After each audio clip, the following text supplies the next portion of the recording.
లోకనింద కోసం ఆనాటి రాముడు సీతాదేవినే అనుమానించి అగ్ని ప్రవేశం చేయించినాడు.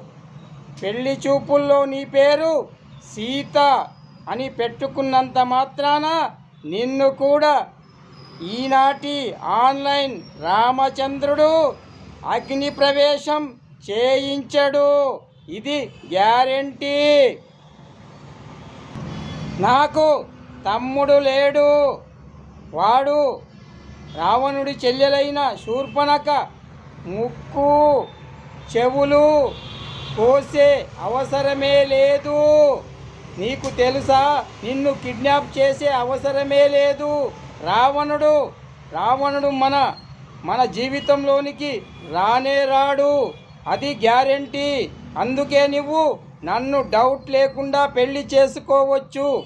సీత అనే పేరు పెట్టుకున్నంత మాత్రాన లోకనింద పడుతుందనే డౌట్ అస్సలే లేదు నీకు. నా మాట విను.